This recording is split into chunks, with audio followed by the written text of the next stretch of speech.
এটা আসলে যাদের বন্ধ হচ্ছে তাদেরকে প্রশ্নটা করলে আমার মনে হয় ভালো হবে। আমরা যেহেতু মাইলস্টোন স্কুলের স্টুডেন্ট, তো আমাদের কাছে আগে ফোন এসেছে, মানে নিউজে আসার আগে। আমার হাজবেন্ড নিজে গেছিলেন ব্লাড দেওয়ার জন্য। ডেফিনেটলি এটা নেগেটিভ ভাবেই নিচ্ছি, আর এটা থেকে আমাদের বেরিয়ে আসতে হবে। আসলে একটা রাজনৈতিক ইস্যু তো ছিলই, আপনারা দেখেছেন। রাজনৈতিক ইস্যুগুলো যখন আর্টিস্টদের গায়ে চলে আসে তখন অনেক কোম্পানি বা ক্লায়েন্ট আসলে থাকে না যে ক্যান্সেল করতে চায় বা রাজনৈতিক বিষয়গুলোতে জড়াতে চায় না। তো আমরা যেহেতু প্রোডাকশন হাউস চালাই, আমরা বিভিন্ন ওপেনিং অ্যারেঞ্জমেন্ট করি, তো তখন আমরা দেখেছি যে বিভিন্ন প্রতিষ্ঠানের মালিকেরা সে সকল আর্টিস্টদের নিয়ে কাজ করতে একটু অনীহা প্রকাশ করে যারা হচ্ছে রাজনৈতিকভাবে বিতর্কিত।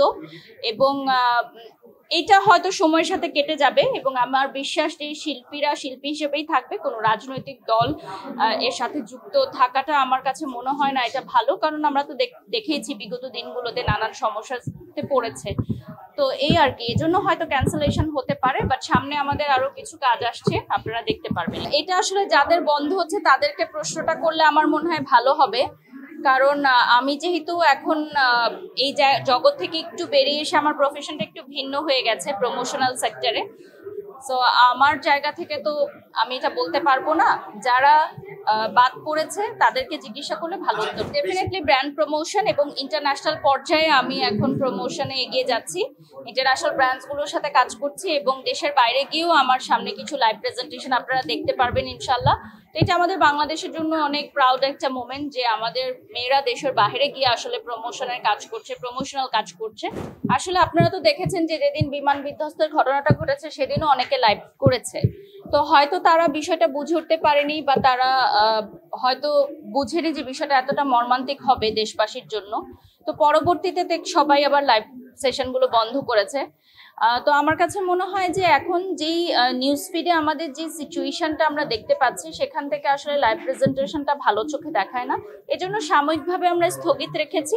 এগুলো তো পরবর্তীতে আবার করা যাবে, এমন না যেটা ক্যান্সেল।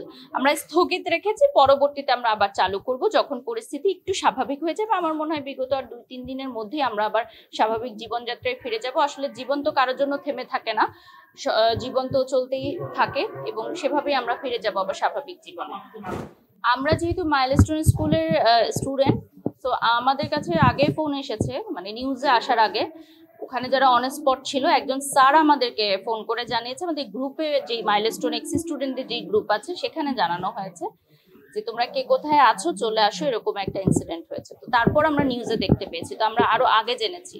তো প্রথমে যখন এই নিউজটা আমি জেনেছি, আমি আসলে বুঝে উঠতে পারছিলাম না যে বিমান বিধ্বস্ত স্কুলে মানে বিষয়টা কি। কারণ এটা আসলে ইতিহাসে কখনো হয়তো আপনারা, আমার জানা মতে আপনারাও তো দেখেননি। মানে আমার মাও বলছিলেন যে ইতিহাসে এত মর্মান্তিক বেদনাদায়ক ঘটনা আসলে কখনো কেউ দেখেনি। আর যেহেতু বাচ্চাদের বিষয়টা আসলে সেন্সিটিভ, থাকে না যে আরো অনেক ইনসিডেন্ট তো হয় আমাদের দেশে, বাট এটা আসলে বেশি মর্মান্তিক যেহেতু এখানে বাচ্চাদের ইস্যুটা জড়ানো আছে। আর যারা স্পেশালি মা, ছোট বাচ্চাদের, শিশুদের যারা মারা আছেন, তারা আসলে নিজের বাচ্চা হয়তো নেই, মাইলস্টোন স্কুলে নেই সেই ইনসিডেন্টে, তারপরও কিন্তু তারা প্রচন্ড বড় ট্রমার মধ্যে দিয়ে গেছে। অলরেডি আমরা উদ্যোগ নিয়েছিলাম আজকে, আমাদেরকে স্কুল প্রাঙ্গণে বা প্রিন্সিপাল স্যারের সাথে দেখা করার এখনো সুযোগ করে দেওয়া হয়নি। তো আমরা এক্স স্টুডেন্টরা গ্রুপেই আলোচনা করছি যে এটা কিভাবে করা যায়, শিক্ষকদের সাথে কথা বলছি। এটা হয়তো রাষ্ট্রীয়ভাবে আপনাদেরকে জানানো হবে, আমি এটা এখন বলতে পারছি না। ধন্যবাদ। না, আমার হাজবেন্ড তো ওই সময় হাসপাতালে ছিলেন, এবং উনি নিজেও দেখেছেন যে এই ঘটনাগুলো হচ্ছে। কেউ ট্রান্সপোর্ট দিয়ে হেল্প করেনি, কেউ পানি দিয়ে হেল্প করেনি, কেউ কারো পার্সোনাল ট্রান্সপোর্ট ইউজ করতে দেয়নি। তো বিষয়টা হচ্ছে যে এগুলো নিয়ে আমাদের আসলে বেঁচে থাকতে হবে। এগুলো হয়তো বাস্তবতা, এগুলো মেনে নিয়ে আমাদের বেঁচে থাকতে হবে। মনুষ্যত্ব ফিরে আসবে একদিন, এটাই আমরা, 1-2 জন তো আসলে করলে হবে না, পুরো দেশবাসীকে এগিয়ে আসতে হবে।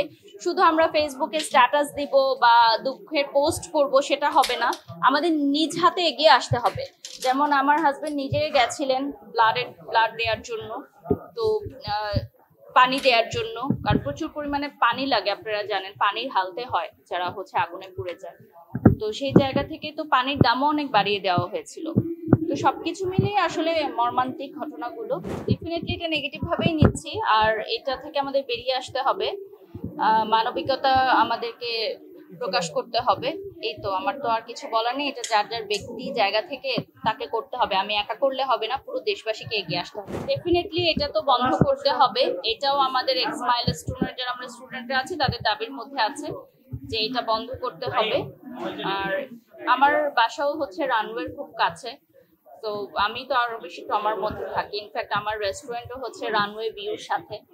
তো রানওয়ে ভিউ এখন আসলে একটা সময় ছিল যে খুব ফ্যান্সি, যে রানওয়ে ভিউর সাথে থাকি, আমার বাসা রানওয়ে ভিউতে, আমার রেস্টুরেন্ট রানওয়ে ভিউতে, আমার স্কুল রানওয়ে ভিউতে, বাট এখন এটা আসলে ট্রমার জায়গায় চলে গেছে।